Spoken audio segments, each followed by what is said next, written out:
Hey everyone, welcome back to my channel smart study with सृष्टि।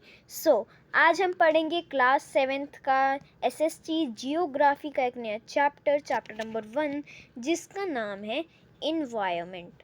चलिए हम इसे पढ़ते हैं। बहुत बड़ी छुट्टियों के बाद रवि ने स्कूल जाना स्टार्ट किया फिर से। ठीक है, तो उसने नोटिस किया जो उसके स्कूल के आगे एक प्लेग्राउंड था वो डगअप हो रहा था। ठीक है, मतलब उसको तोड़ रहे थे, हटा रहे थे। मतलब वहाँ पर प्लेग्राउंड में जितनी भी वो ग्रासेस वगैरह कट कर रहे थे, ये सब। ठीक है, तो वहाँ पर लोगों ने कहा कि एक बहुत बड़ी बिल्डिंग बनेगी, बहुत सारे फ्लैट्स है जो कंस्ट्रक्ट होगी।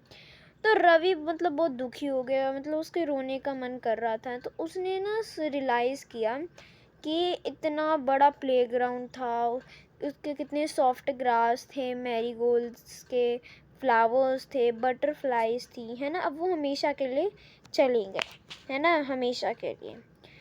तो उसका मन बहुत ही दुखी हो गया था। तो उसने ये सारी बातें अपने जितनी भी फीलिंग्स अपने क्लासमेट के साथ शेयर की, सभी क्लासमेट्स के साथ। तो असेंबली में भी जो प्रिंसिपल सर थे उनके स्कूल के, वो भी बहुत दुखी थे इस बात को ऑब्जर्व करके, है ना। तो वो कहते हैं कि see how our environment is changing. तो क्लास में रवि ने अपने टीचर से पूछा कि व्हाट इज़ इन्वायरमेंट क्या होता है। तो उन्हें टीचर ने बताया कि जो भी तुम अपने आसपास देखते हो उसको हम इन्वायरमेंट कहते हैं। ठीक है, तो रवि ने सोचा कि इसका मतलब हमारी जो स्कूल बिल्डिंग है, टेबल्स एंड चेयर हैं क्लासरूम में, या फील्ड है ना, रोड है, गार्बेज है, और मेरे जो दोस्त हैं और जितने भी, वो सारे पार्ट्स हैं इन्वायरमेंट के। तो टीचर ने कहा हाँ, ये सारे पार्ट्स हैं इन्वायरमेंट के। तो उन्होंने कहा कि लेकिन रुको, इसका होता क्या है कि इस जो कुछ ऑब्जेक्ट होते हैं, कुछ चीज़ें होते हैं, वो क्रिएटेड होते हैं नेचर से।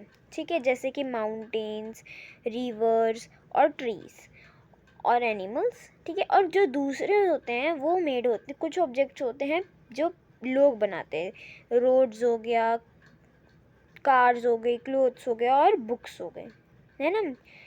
चलो, अब उनने टीचर ने कहा कि तुम एक जोड़े बनाओ, ना वर्क इन पेयर्स। तुम एक लिस्ट बनाओ अपने क्लासमेट के साथ, जो भी तुम्हारे आगे पीछे बैठा है, नेचर के बारे में बाय ह्यूमन बींग्स। ठीक है, तो चलिए हम ये ब्लू वाला पैरा ये पढ़ लेते हैं। Environment is a basis. Environment हमारा बेसिस है, वो लाइफ को सपोर्ट करता है, वो हमें हमें एयर देता है ताकि हम सांस ले सकें, हमें वाटर देता है जो हम पीते हैं, हमें फूड देता है जो हम खाते हैं, और हमें लैंड देता है जहाँ पे हम रहते हैं। तो how do humans being modify this natural environment. ठीक है, तो कैसे मॉडिफाई होते हैं। तो जो कार होती है, फ्यूम्स पॉल्यूट करती है एयर, वाटर कलेक्टेड होता है पॉट में, फूड सर्व होते हैं वेसल्स में, और लैंड यूज होता है बिल्ड करने के लिए फैक्ट्रीज। ह्यूमन बीइंग कार बनाते हैं, मील्स बनाते हैं, फैक्ट्रीज बनाते हैं और मैन्युफैक्चर करते हैं कंटेनर्स को। ये इसी से ह्यूमन बीइंग मॉडिफाई होते हैं नेचुरल एनवायरनमेंट से। ठीक है, चलिए पढ़ते हैं इसको। Ravi, Paramjeet, Jessie, Mustafa, Asha were all excited about making this. वो सारे बहुत एक्साइटेड हो गए थे, लेकिन इकबल ने पूछा कि हमारा इन्वायरमेंट चेंज क्यों हो रहा है। तो उन्होंने बताया इट्स ऑल बिकॉज हमारी ज़रूरत की वजह से। ठीक है, हमारी ज़रूरत की वजह से वो डे बाय बढ़ रहे हैं और मॉडिफाई हो रहे हैं, है ना, और डिस्ट्रॉइंग कर रहे हैं नेचुरल सराउंडिंग। टीचर ने ये बताया था। देखो, component of environment, natural, human made और ह्यूमन्स। ठीक है, तो देखो नेचुरल आपको पता है ये नेचर से जो होते हैं land, air, living things, biosphere, water, hydrosphere. Buildings human made होती हैं, parks, bridges, roads, industries, monuments, है ना। और ह्यूमंस तो आपको पता है, individual, family, community, religion, educational, economic, political situation. Clear. तो चलिए हम अगला पढ़ते हैं। बायोटिक क्या होता है। बायोटिक कंपोनेंट होता है जो लिविंग ऑर्गेनिज्म का वर्ल्ड होता है, जैसे plants and animal. And abiotic होता है जो नॉन लिविंग का होता है एलिमेंट, जैसे कि हमारा हो गया लैंड, हो गया, है ना, ये फ्रॉम अबव कन्वर्सेशन तुमने ये समझ लिया होगा प्लेस, पीपल, थिंग्स और नेचर जो हमारे मतलब हमारे आसपास होता है सभी लिविंग ऑर्गेनिज्म में, उसको हम इन्वायरमेंट कहते हैं। ये कॉम्बिनेशन है कि उनका नेचुरल और ह्यूमन मेड फिनोमिना का, ठीक है। वाइल नेचुरल इन्वायरमेंट है वो रेफर होता है बोथ बायोटिक और अबायोटिक कंडीशन में जो एक्साइटिंग होती है अर्थ पे, ठीक है। ह्यूमन एनवायरनमेंट रिवील्स करता है एक्टिविटी, क्रिएशन और इंटरसेक्शन अमंग ह्यूमन बींग्स, ठीक है। तो अब नेचुरल एनवायरनमेंट क्या होते हैं?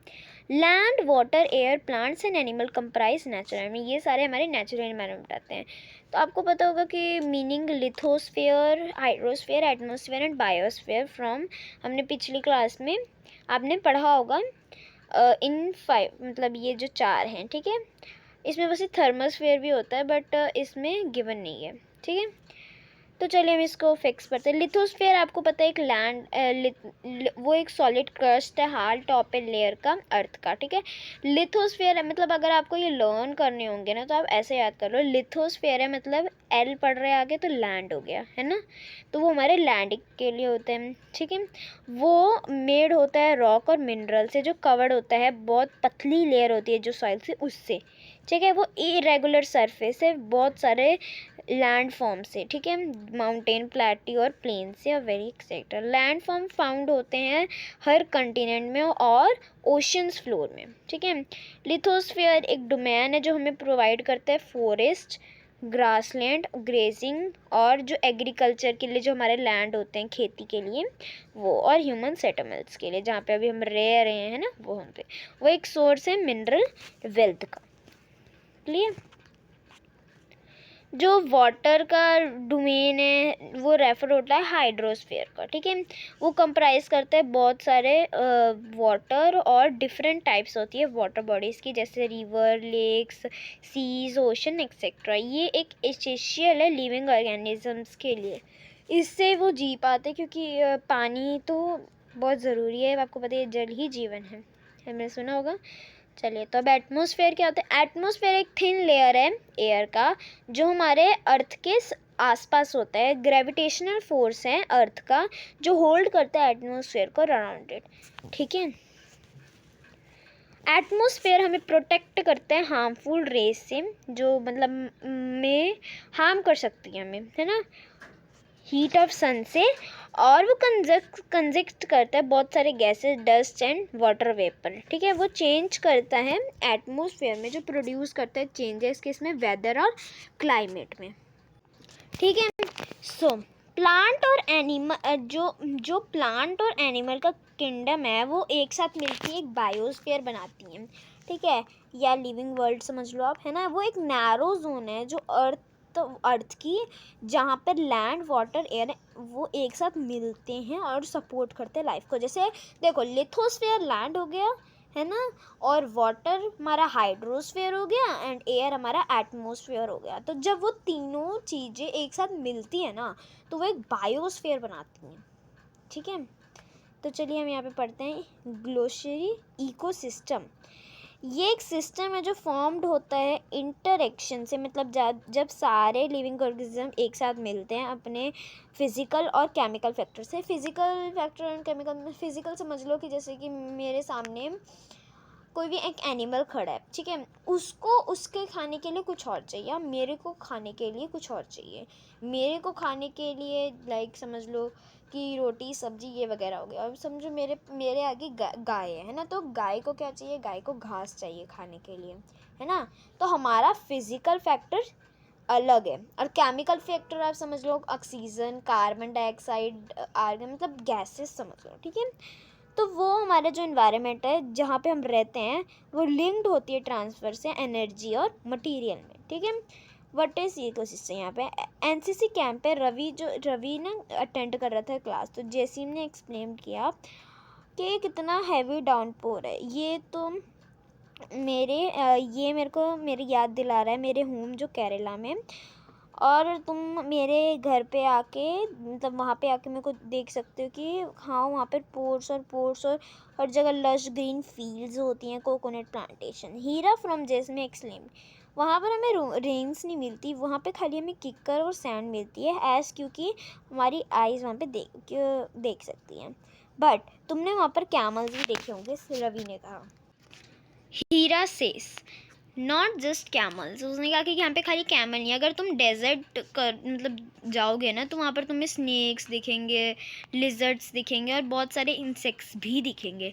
तो रवि ने वंडर्ड किया तो कहता है कि why do animals the vegetarian and the way people live vary from place to place, are they are related to each other, क्या वो रिलेट है एक दूसरे से? तो टीचर ने कहा हाँ, बहुत ज़्यादा। जिस सारे प्लांट्स और एनिमल और ह्यूमन बींग्स हैं वो डिपेंड होते हैं इमीडिएट सराउंडिंग पे, हमेशा वो भी इंडिपेंडेंट होते हैं एक दूसरे पे, ठीक है। जो उनका रिलेशन होता है लिविंग ऑर्गेनिज्म और रिलेशन बिटवीन होता है हमारा ऑर्गेनिज्म में उनकी जगहों पे, वो एक इकोसिस्टम फॉर्म करता है। वहाँ पर कोई इकोसिस्टम होएगी लार्ज, जहाँ पे रेन ज़्यादा रेन होएगी, बारिश होएगी, grassland, desert, mountain, lake, river, ocean है, और जो छोटे पॉइंट्स भी वो भी। Do you think the park in which Ravi and his friend played formed an ecosystem? आप ये मेरे को आंसर कमेंट में बताइएगा, ठीक है। तो चलिए हम ये ग्रोसरी पढ़ते हैं। बार्टर सिस्टम क्या होता है? वो एक ट्रेड है in which goods are exchange without the use of money. Goods मतलब वो प्रोडक्ट है ना, कोई प्रोडक्ट है, कोई ट्रेड में कोई प्रोडक्ट एक्सचेंज कर रहे हैं बिना पैसे के, ठीक है। Okay, what is human environment? Human being interact with the environment और मॉडिफाई होते हैं उनकी अकॉर्डिंग टू देयर नीड, ठीक है।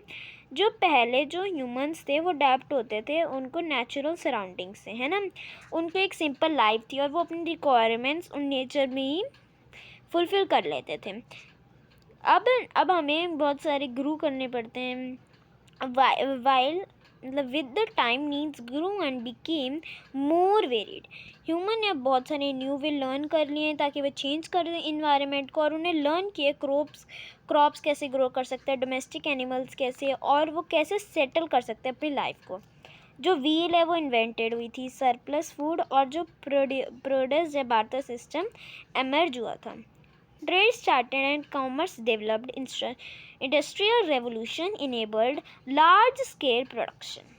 Okay, so ट्रांसपोर्टेशन बहुत जल्दी होने लगी थी। इंफॉर्मेशन रेवोल्यूशन, जो कम्युनिकेशन थे वो ईजियर हो गया था और स्पीडी हो गया था, ठीक है।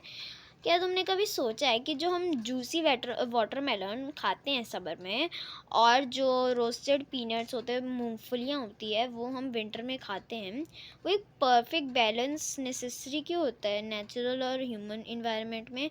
ह्यूमन को भी लर्न करना चाहिए लाइव, ताकि वो इन्वायरमेंट इन अ ह्यूमनस वे, है ना। तो न्यूरी, अ गर्ल फ्रॉम मिज़ोरम, एक न्यूरियम गर्ल है जो मिज़ोरम से है। रवि की क्लास में हमेशा लश ग्रीन सराउंडिंग अपने प्लेस के बारे में बात करती है, ठीक है।